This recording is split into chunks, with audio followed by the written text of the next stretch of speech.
parti.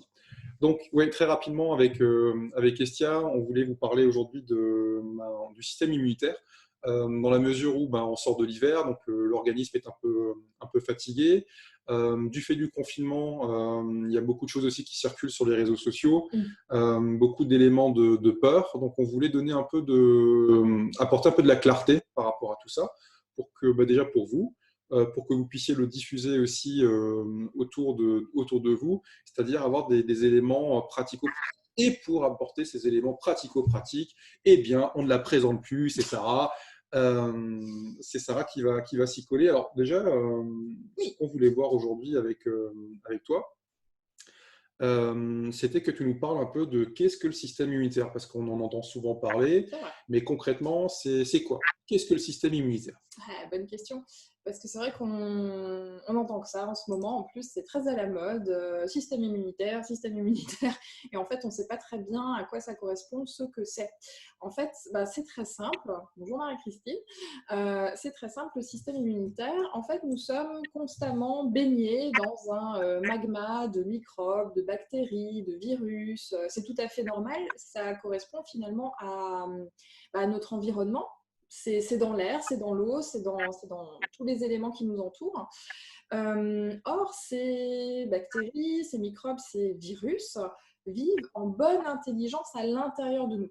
Et ce qui fait qu'ils vivent en bonne intelligence, en harmonie à l'intérieur de nous, c'est quoi? C'est notre système immunitaire qui, lui, va venir réguler finalement ce microcosme, on va dire ça comme ça, qui va venir tout simplement gouverner la population de microbes, de bactéries et de virus qui est à l'intérieur de nous, et qui va faire en sorte que cela ne prenne pas toute la place ou ne vienne pas s'exprimer. Et donc ce système immunitaire, il s'appuie sur différents organes et le système lymphatique. Donc les organes du système immunitaire principalement, c'est la rate, qui est situé à gauche dans l'abdomen. C'est le thymus qui se situe juste derrière le sternum au milieu de la poitrine.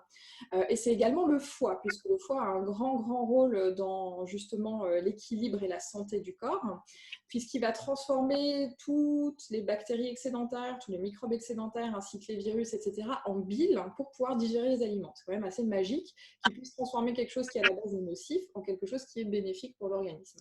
Et ça s'appuie aussi, je termine là-dessus, sur le système lymphatique. Donc, c'est quoi le système lymphatique? C'est tout simplement des vaisseaux qui parcourent votre corps et qui permettent au système immunitaire de circuler. C'est un petit peu comme les autoroutes qui permettent aux gentils anticorps, aux gentils globules blancs de pouvoir circuler dans votre organisme et de faire leur travail, tout simplement. Voilà ce que c'est. Alors, déjà, il y a donc merci pour l'explication. Il y a aussi une compréhension qu'on avait déjà soulevée la semaine dernière. On part du principe en fait que les virus, les maladies, ce sont des choses qui vivent à l'extérieur. C'est ce que Pasteur disait au début de sa vie. Et en naturopathie, donc ce que tu es en train d'expliquer, c'est que tous ces virus finalement existent à l'intérieur de nous. Oui. Nous, on voulait aussi, on a une clé un peu différente, c'est-à-dire que dans notre compréhension, alors bien évidemment, c'est notre compréhension des choses, de par notre expérience de thérapeute, on s'aperçoit finalement que la maladie, elle est là pour nous faire comprendre des choses. Et ça, c'est vrai que traditionnellement, on le voit différemment, c'est-à-dire on a une maladie, on va tout faire pour finalement la guérir. Alors que derrière chaque maladie, le mal a dit, il y a une explication de quelque chose que notre âme, notre corps n'a pas forcément compris. Et donc, le système immunitaire, dans ce cas-là, c'est un peu le metteur en scène de notre santé, qui, par exemple, si vous avez des excès, on va dire même dans le corps, va donner la possibilité à une grippe, par exemple, à un virus de s'exprimer pour pouvoir nettoyer son corps. Pour nettoyer l'organisme. Alors, si vous êtes intéressé par cette vision des choses, je vous recommande vraiment les vidéos du docteur Tal Chalère que vous pouvez trouver sur YouTube. Il explique très bien. Effectivement, à l'intérieur de nous, on a tout ce microcosme qui évolue sans forcément être dangereux, bien au contraire, puisque vous savez déjà qu'il y a de bonnes bactéries qui font du travail, on va dire, de digestion, etc., pour maintenir notre corps en bonne santé. Et c'est le cas également de certains virus qui sont là et qui ont un rôle à accomplir dans notre corps. Simplement, comme tu le disais, à certains moments, ils sont appelés à s'exprimer et à se développer pour pouvoir permettre au corps de se nettoyer. Et donc là, on va aborder finalement le deuxième point qui est important dans cette présentation, c'est qu'est-ce qui fait qu'à qu'à la sortie de l'hiver, finalement, on ait un système immunitaire qui soit un petit peu en berne, parce qu'il y a des choses qui lui sont dommageables et d'autres qui lui sont bénéfiques. Et on va commencer par ces choses qui sont justement dommageables pour le système immunitaire, et notamment en hiver, puisque du coup, on va dire que durant cette saison, toutes les conditions, entre guillemets, sont réunies pour que le système immunitaire se fatigue et ne soit pas forcément dans des conditions optimales pour se renouveler. Du coup, ces conditions, c'est quoi? C'est déjà qu'en hiver, on sort moins puisqu'il fait froid.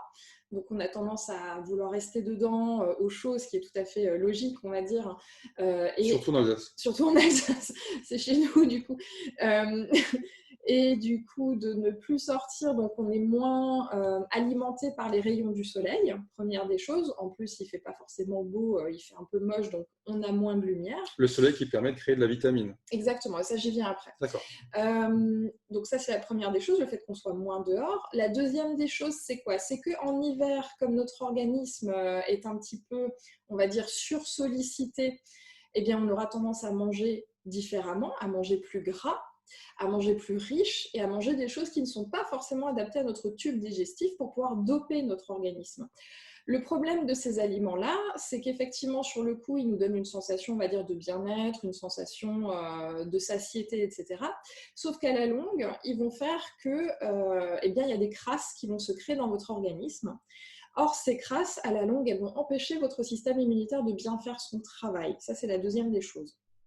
Et pour enlever les crasses, oui. Le système immunitaire utilise des virus pour justement, par exemple, une bonne gastro Exactement. ou une bonne grippe, pour que tout soit nettoyé, en fait, concrètement. C'est ça, c'est un peu comme une chasse d'eau, c'est-à-dire qu'à un moment donné, quand votre organisme il a atteint sa limite d'encrassement, on va dire ça comme ça, le système immunitaire il va venir choisir un virus, et pas n'importe lequel, pour pouvoir justement permettre au corps de se désintoxiquer, tout simplement. C'est le cas des gastro, par exemple, où, je vous passe les détails, quoi. Enfin, voilà, on fait une vidange. Alors, je pense que tout le monde voit ce que c'est qu'une gastro. Je pense que tout le monde a déjà vécu une gastro. C'est le cas de la grippe aussi, où là, vous n'avez pas le choix. Vous êtes au lit, cloué pendant plusieurs jours, vous ne mangez pas parce que vous n'avez pas faim, et en même temps, vous avez de la fièvre, donc vous purgez par la transpiration, etc. etc. Donc tout ça, tous ces symptômes qui, normalement, dans la médecine allopathique, on essaye de les enrayer, on essaye de faire en sorte qu'ils ne s'expriment pas. Il faut le voir plutôt comme un effort du corps pour pouvoir se nettoyer, pour pouvoir se purger. Et les anciens le savaient bien, donc nos grands-parents, nos arrière-grands-parents, qui eux se soignaient avec des méthodes, on va dire, plus traditionnelles. Quand il y avait de la fièvre, ils laissaient la fièvre s'exprimer. Quand il y avait une toux, ils laissaient la toux s'exprimer, ils laissaient le patient cracher. Et donc, ils accompagnaient finalement ces phénomènes pour qu'ils puissent librement s'exprimer sans pour autant déborder. Et c'est ce qui faisait qu'au bout de quelques jours, naturellement, le corps rétablissait son équilibre et tout rentrait dans l'ordre. Aujourd'hui, on n'a plus trop cette vision des choses, malheureusement. C'est ce qui fait que notre corps reste encrassé d'une saison à l'autre. Et malheureusement, cet encrassement empêche notre système immunitaire de bien faire son travail, ce qui fait qu'on se retrouve dans des situations un petit peu comme aujourd'hui, à l'heure actuelle, avec tout ce qui se passe à l'extérieur, le nouveau virus qui a débarqué et qui touche une certaine catégorie de la population. C'est tout simplement qu'il y a des gens qui ont un système immunitaire qui est capable de le prendre en charge et donc qui n'exprimeront jamais les symptômes. D'autres personnes, au contraire, qui auront un système immunitaire qui n'est pas du tout capable de le prendre en charge. Et à ce moment-là, ils auront des répercussions beaucoup plus graves sur leur santé. Mais statistiquement, de toute façon, en plus, quand on sort de tout ce qui est BFM TV et toutes ces chaînes qui relaient finalement des informations complètement déviées, on s'aperçoit effectivement que la plupart des personnes, c'est des personnes qui ont déjà eu des pathologies, qui sont âgées, qui sont âgées ou qui ont on va dire, un système immunitaire qui est faible. Alors, on essaye de nous faire peur en disant, oui, regardez, il y a quelqu'un de 30 ans qui est mort, mais on s'en fout en fait fondamentalement. Quand on voit qu'il y a des sportifs des fois qui font des arrêts cardiaques à 30 ans, alors qu'ils sont suivis par des médecins, des hauts médecins, ça ne prouve rien en fait. C'est juste le pire des virus, petite parenthèse un peu spirituelle, c'est la peur qui est générée par tout ça. Et plus vous êtes dans la peur, moins votre système immunitaire va être efficace. Et c'est pour ça que c'est important de vraiment de se couper là-dessus. Mais on va revenir sur le sujet du système immunitaire, sinon je vais partir sur 5 heures de digression. Donc je résume. Système immunitaire, il n'aime pas être enfermé et il n'aime pas que votre corps soit encrassé par une nourriture trop riche. Autre point qui malheureusement lui met un coup derrière les oreilles, c'est qu'en hiver, normalement, avec les jours qui rétrécissent, on est censé beaucoup plus se reposer. C'est-à-dire qu'on n'est pas censé adopter le même rythme qu'en été. Le problème, c'est qu'avec notre mode de vie, on continue à travailler tout autant l'hiver que l'été. Alors que, une fois de plus, les anciens qui étaient pleins de bonne sagesse, on va dire ça comme ça, eh bien, ils adaptaient leur rythme de vie en fonction des saisons. C'est-à-dire que le printemps, l'été, ils passaient leur temps dehors dans les champs à moissonner, à cultiver, etc.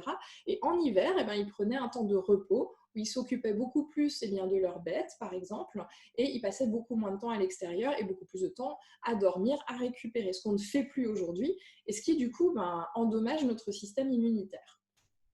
On va peut-être passer aux solutions, du coup. Ça pourrait être sympa parce que là, finalement, on donne un constat, mais donc voilà, vous allez tous crever.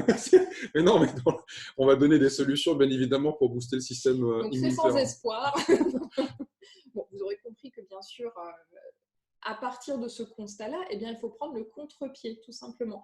C'est-à-dire que si vous voulez sortir de l'hiver et pouvoir redonner un coup de fraîcheur à votre organisme, oui.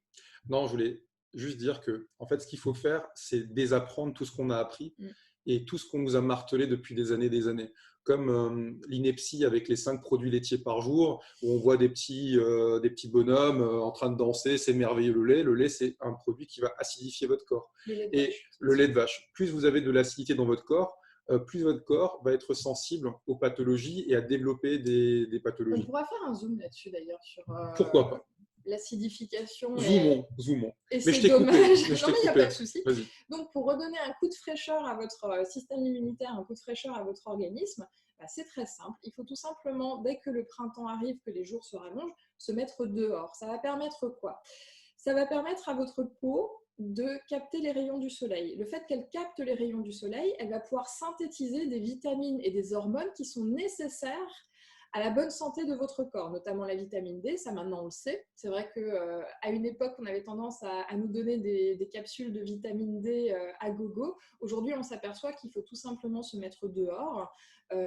C'est finalement notre nature qui veut ça. Aucun animal ne vit enfermé finalement. Il ne faut pas oublier que l'homme est aussi un animal. Donc soyons dehors, permettons à notre peau de synthétiser ces bonnes hormones, ces bonnes vitamines. Ça donnera un coup de vitalité à notre organisme. Seconde chose, comme on a mangé des tartiflettes, des raclettes, des tartes flambées et tout ce qui s'ensuit en hiver, ce qui est délicieux, mais comme je disais tout à l'heure, c'est trop bon. Ça a tendance un peu à nous encrasser. Qu'est-ce qu'on va faire? On va, au printemps, faire une cure de nettoyage du corps. Et comment est-ce qu'on organise cette cure de nettoyage du corps? C'est très simple. On va se prendre le temps déjà de manger beaucoup plus de crudités.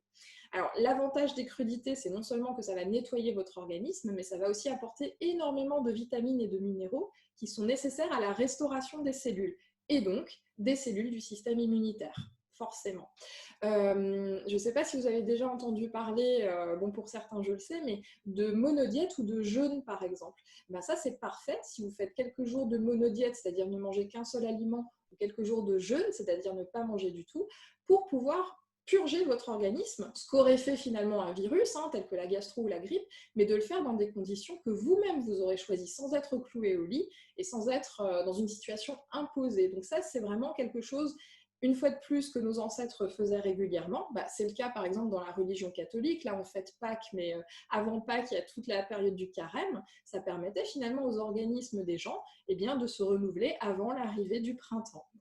Autre chose, hormis les purges, ce sera de donner un petit coup de boost à votre organisme avec des compléments alimentaires. Alors pourquoi ça? Faut dire que, ce qu'on disait tout à l'heure, votre organisme à la sortie d'hiver, il est un peu flappy, il est un petit peu fatigué, votre système immunitaire, il a beaucoup travaillé justement pour lutter contre certains virus, certaines bactéries, certains microbes. Du coup, le fait d'apporter un supplément en vitamines va permettre à votre corps de pouvoir activer certaines de ses fonctions. Alors, je vais juste faire une petite parenthèse par rapport aux compléments alimentaires. L'idée, c'est pas de citer de marque ou quoi que ce soit, c'est simplement de dire attention à ce que vous prenez. Parce qu'en pharmacie, on trouve de tout et de n'importe quoi. On trouve surtout des vitamines synthétiques, c'est-à-dire qui ont été élaborées de façon chimique. Or, le souci de ces vitamines chimiques, c'est qu'elles sont très mal assimilées par notre organisme. C'est-à-dire qu'il n'y a qu'une infime partie de ce que vous prenez, je ne sais pas, sous forme de pastilles effervescentes, sous forme de capsules, On peut donner des marques, hein, Bion 3, Magné Plus. sous forme d'ampoules, et j'en passe. Il n'y a qu'une infime partie qui va vraiment venir nourrir vos cellules. Tout le reste, en fait, toute cette chimie va venir encrasser encore votre organisme. Or, ce n'est pas du tout ce qu'on souhaite. C'est ce qu'on appelle la biodisponibilité. Voilà. Donc, en fait, cet encrassement va surtout endommager vos reins. Donc, pour éviter ce phénomène, on essaye de choisir des compléments alimentaires qui soient, comme tu le disais, biodisponibles, c'est-à-dire issus de matières naturelles. Alors, pour en citer quelques-uns, vous avez la spiruline, vous avez l'acérola, vous avez le sérum de Quinton, qui est finalement du magnésium marin. Vous avez également du thé vert, vous avez des oméga 3 aussi, qui sont excellents pour le fonctionnement général de l'organisme. Donc, tout ça, c'est des choses qui sont extraites d'organismes vivants, que ce soit des plantes, que ce soit des minéraux, que ce soit également des animaux, hein, puisque les oméga 3 en général, c'est de l'huile de foie de poisson, tout simplement. Je pense que des personnes d'une certaine génération connaissaient l'huile de foie de morue quand ils étaient petits, qu'on leur donnait justement pour purger le foie. Je vois des têtes qui hochent. Tout le monde tombe. Voilà, les bons souvenirs de l'enfance. Donc aujourd'hui, on n'est plus obligé d'avaler une cuillère à soupe d'huile de foie de morue qui est absolument horrible à avaler tel quel, mais on peut le prendre sous forme de capsule. C'est un petit peu évolué, donc c'est plutôt pas mal. Donc tout ça, ça va permettre à votre corps de remettre finalement la machine en route et de pouvoir permettre à votre système immunitaire qui a eu tant d'efforts à faire durant l'hiver pour que votre corps ne tombe pas malade, ça va lui permettre de retrouver de la vitalité et donc de beaucoup mieux vous défendre contre les agressions extérieures, comme les microbes, les bactéries et les virus qui sont partout dans notre environnement. Là, on parle de nutrition. Il n'y a pas que la nourriture physique qu'on ingère. Ça aussi, c'est quelque chose qui est important. Donc, après, je ne sais pas quel est votre degré d'ouverture spirituelle, n'est-ce pas? Mais vos pensées, elles ont une incidence très importante dans votre vie de tous les jours. C'est-à-dire que si vous pensez de toute manière que c'est la fin du monde, que c'est terrible, votre système immunitaire va en être affecté. Si vous passez votre journée à lire, à sortir, à créer, à rigoler, à regarder des films marrants, dessiner, laisser parler sa partie créative, vous allez vous connecter à ce qu'on appelle la joie. Et la joie, c'est cool. La joie, c'est cool. Parce que quand on est dans la joie, on n'est pas malade. On a la patate, on a un rhume, ok, on a un rhume, c'est pas grave, il va passer. C'est très intéressant ce que tu dis. C'est vrai que l'une d'ailleurs des pires ennemis du système immunitaire, c'est la peur. C'est BFM TV. C'est la peur. Et c'est vrai que quand vous êtes dans la peur, vous allez bloquer les fonctions organiques du système immunitaire. Et ça, c'est scientifiquement prouvé. Aujourd'hui, c'est vrai que de plus en plus, la science, elle s'intéresse à cette relation qu'il y a entre nos pensées, nos émotions et notre corps. Et aujourd'hui, il est tout à fait établi qu'une personne qui vit dans la peur va complètement bloquer son système immunitaire et donc il ne pourra plus faire son boulot. Tandis qu'une personne, comme tu le disais, qui est dans la joie, dans la créativité, dans finalement la joie de vivre, hein, c'est ce qu'on appelle la joie de vivre tout simplement, elle va apporter à son système immunitaire un support vraiment important et primordial même pour qu'il puisse fonctionner de la bonne manière. Oui, voilà. Alors, je pense qu'on en a assez dit. Ce qu'on a fait la semaine dernière, c'est qu'on est passé sur des questions. Oui. Donc, si vous avez des questions, on a coupé vos micros pour que… on peut ouvrir des micros, vous levez juste ou alors vous ouvrez votre micro vous-même et puis voilà. vous posez une question et puis on est là pour y répondre. Voilà. Y a-t-il des questions? Marie-Christine, Delphine. Delphine a une question. Delphine, logiquement… Alors, comment est-ce qu'on ouvre son micro? C'est bon. C'est bon. Mais on ne t'entend pas. On t'entend. Non, il y a écrit muet, regarde, c'est pour ça qu'on Mais non, normalement c'est bon, là, regarde. Normalement, tu es censé pouvoir parler. S'il y a écrit muet, est-ce que tu es branché sur le système audio de ton ordinateur? Ah, c'est peut-être que là, il n'y a pas de micro. Ou alors, sinon, tu nous envoies un message dans la conversation, on va le lire à haute voix, en attendant que tu trouves comment faire. Les choux, Anne-Marie, j'avais pas vu le commentaire. Ok, est-ce qu'en attendant, quelqu'un d'autre a une question? En attendant que Delphine écrive la sienne. Oui, bonjour Marie-Christine. Bonjour. D'abord, merci de votre accueil. La question que j'ai, c'est si on n'est jamais malade, est-ce que c'est le Est-ce que c'est signe grave? Voilà, est-ce que c'est grave, docteur? Est-ce que c'est le signe que l'organisme ne fonctionne pas forcément bien? Alors, je dirais oui et non. Pourquoi oui et non? C'est normand, ça. Alors, oui, c'est un signe que l'organisme fonctionne bien. Pourquoi? Parce que si on n'est jamais malade, si voilà, on n'a jamais de grippe, jamais de gastro, etc., ça peut vouloir dire que notre organisme est en mesure de gérer les virus, et donc sans qu'on exprime finalement les symptômes. Ça veut dire qu'ils ne font que transiter par notre corps et que notre corps se charge de les expulser comme il le faut. Et non, pourquoi? Parce qu'il y a des personnes qui, alors je ne sais pas si vous en faites partie, hein, Marie-Christine, mais qui, au moindre petit symptôme, on va dire ça comme ça, vont tout de suite se précipiter sur de quoi couper le rhume, de quoi couper la toux, de quoi couper l'éruption cutanée. Je ne sais pas si c'est votre cas, non? Pas du tout. Et ben voilà, parfait, impeccable. Donc Non, dans non, votre cas de figure, c'est très bon signe, du coup, vous soyez jamais malade. Mais il y a des personnes qui, au moindre symptôme, vont tout de suite prendre un petit quelque chose et vont dire, moi, je tombe jamais malade parce que je fais ce qu'on appelle de la prophylaxie, je vais prendre un petit médicament dès qu'il y a un petit quelque chose qui ne va pas. Et donc, du coup, qu'est-ce qui se passe? Il se passe que les crasses qui devaient sortir justement par un rhume, par une toux, par une éruption cutanée, vont aller encore plus profondément dans l'organisme. Et c'est des personnes qui, 10, 15, 20 ans après, vont se retrouver avec des pathologies, mais par contre beaucoup plus graves. Ben, c'est ce qui se passe aussi souvent avec les médicaments. Alors, bien évidemment, quand vous êtes à l'article de la mort, prendre un médicament, c'est salvateur. On ne va pas vous dire qu'il faut faire une prière et lancer une méditation. Mais donc, il y a un intérêt réel de prendre des médicaments dans certains cas de figure. Mais effectivement, on en parlait encore hier ou avant-hier, le médicament va éteindre le signal d'alarme. C'est comme, j'ai lu ça en fait, c'est comme si vous aviez un voyant de votre voiture qui s'allume en rouge, et vous, plutôt que de prendre conscience que le voyant est rouge, vous arrachez le voyant. Vous dites, ah, c'est bon, il n'y a plus de voyant, c'est bon, il n'y a plus de truc rouge. C'est ta chaleur qui disait ça. C'est ta chaleur, mais c'est complètement absurde. Mais pourtant, c'est ce que le système médical traditionnel, entre parenthèses, met en avant. Voilà. Et ce système médical, il n'est pas si vieux que ça. Quand on réfléchit en fait à tout ce qui est depuis la guerre en fait, que finalement la Seconde Guerre mondiale, qui a cette industrie pharmaceutique, Big Pharma, qui va nous expliquer que toutes les solutions elles sont là-dedans. Bien évidemment que les médicaments fonctionnent, mais notre corps, notre système immunitaire, c'est le meilleur médecin de l'histoire de l'humanité en fait. Et il faut juste le plus perfectionné. Il faut juste savoir on va dire quelle essence, quel carburant mettre dans votre véhicule. Si vous mettez du diesel dans un véhicule essence, votre véhicule, il est mort.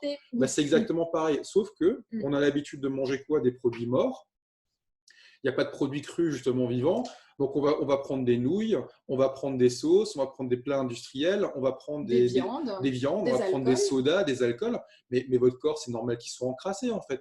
Il faut limite être heureux de pouvoir vivre aussi longtemps avec toutes les daubes que finalement on ingurgite de manière… Non mais c'est vrai, c'est un exploit. C'est un exploit qui est permis grâce aux médecaments qui nous maintiennent artificiellement en vie en fait. On voit Alexandra. Hello. Alexandra. On voit ton beau visage. Alors, Delphine nous demande, je connais les monodiètes et purges grâce à vous, mais pour ceux qui connaissent peut-être moins, est-ce que tu peux détailler un peu plus sur la durée, le fonctionnement ou quels légumes et fruits? Alors, c'est très simple. En fait, on va commencer par la monodiète, qui est un petit peu plus facile à mettre en place. Une monodiète, c'est quoi? C'est manger un seul type d'aliment sur un repas, voire plusieurs jours. Ça, c'est en fonction de ce que vous sentez.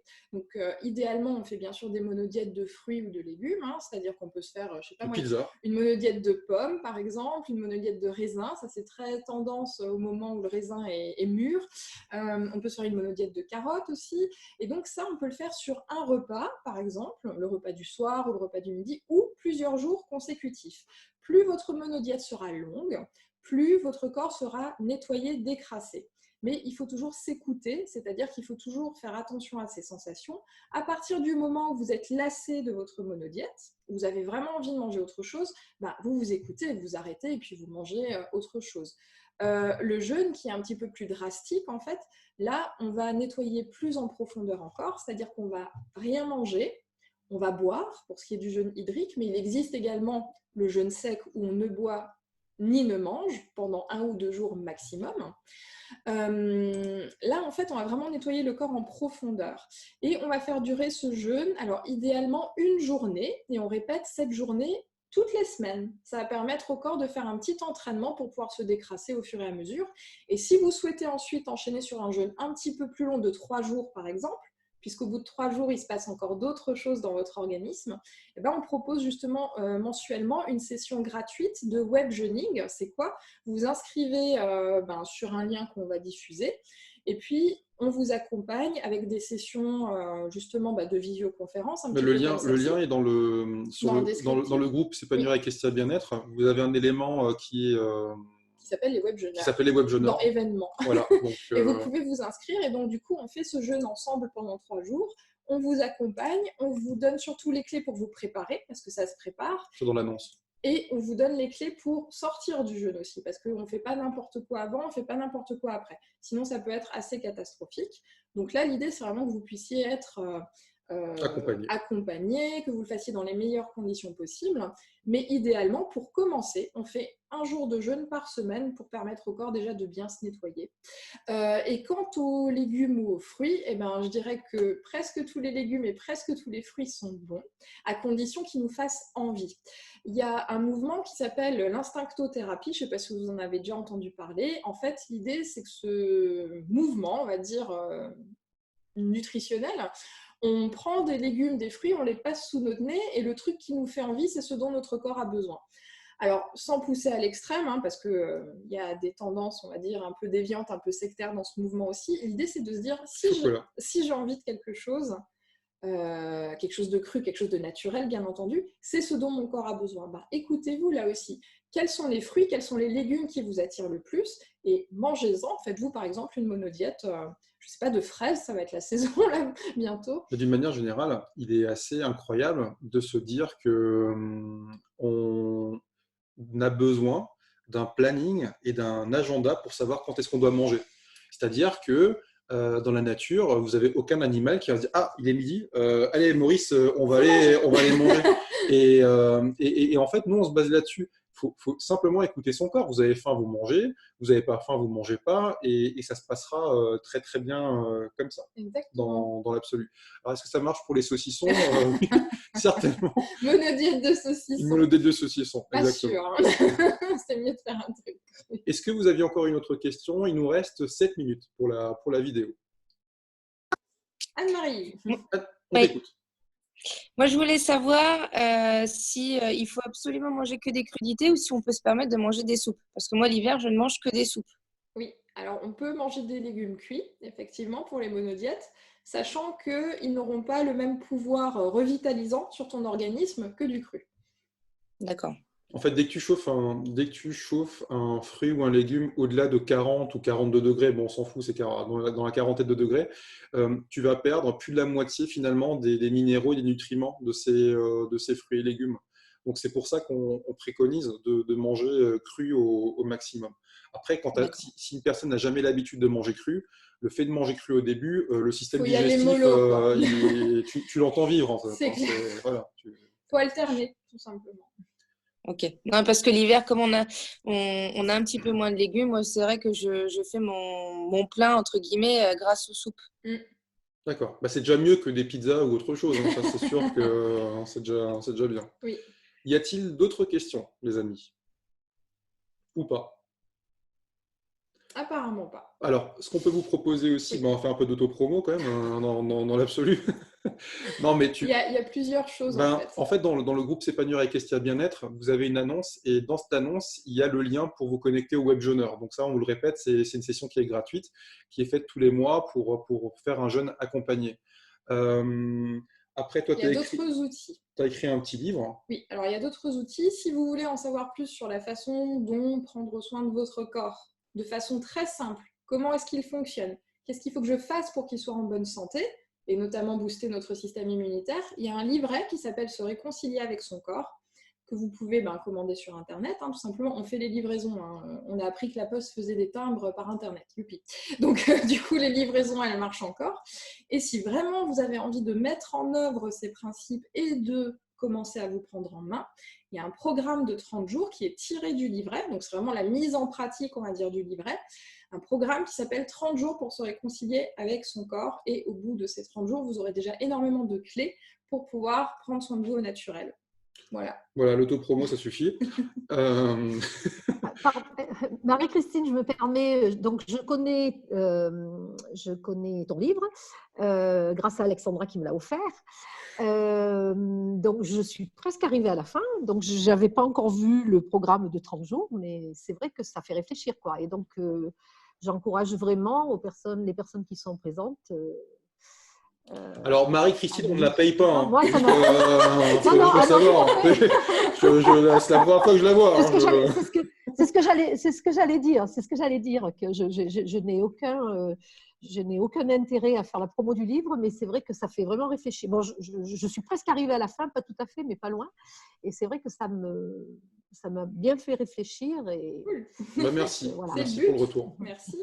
En fait, après, juste pour finir là-dessus, la vision d'Estia, la vision qu'on a, c'est que ces éléments devraient être enseignés à l'école.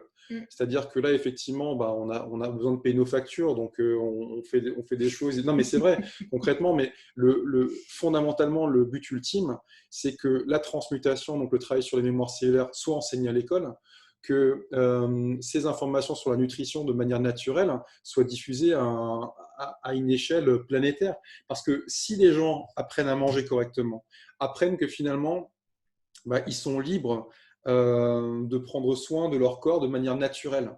Tout ce qui est industrie pharmaceutique, tout ce qui est industrie déviée, en fait, n'a plus aucun sens. Quand vous prenez en plus conscience que vous portez des croyances, que vous portez des limitations, des filtres, et si on vous donne la possibilité de pouvoir vous-même vous en débarrasser sans qu'un gourou, un médecin, un psychologue ou n'importe quoi vous oriente quelque part, vous reprenez totalement le pouvoir de votre vie, à la fois spirituellement, intellectuellement et physiquement. Et c'est ce qui manque, et c'est ce qui est en train de se passer dans le monde. Il y a une vraie réflexion, et en tout cas, c'est ce qu'on essaie de développer au maximum à notre échelle, comme beaucoup de personnes aussi essaient de le faire. Voilà. Exactement. Et ça, c'est plutôt cool. Voilà, ça, c'est plutôt cool. Sur ces bonnes paroles, on vous embrasse, on vous remercie. N'hésitez pas à partager le lien du live, puisqu'on a prévu de le faire jusqu'à fin mai. Sachant qu'au mois de mai, je pense qu'il y aura des changements, on sera un peu plus flexible dans nos mouvements. On verra. Donc voilà, ça va accompagner pas mal de personnes. Donc si vous pensez que ça peut être utile, inscrivez-les dans le groupe et dans l'événement. Et voilà. On fera ça samedi prochain à 14h. Voilà. Sur ce, bisous, salut. Et si vous avez des idées de sujets, vous n'hésitez pas à vous envoyer et puis on les traitera. Voilà. Merci beaucoup. À plus dans le bus. Ciao.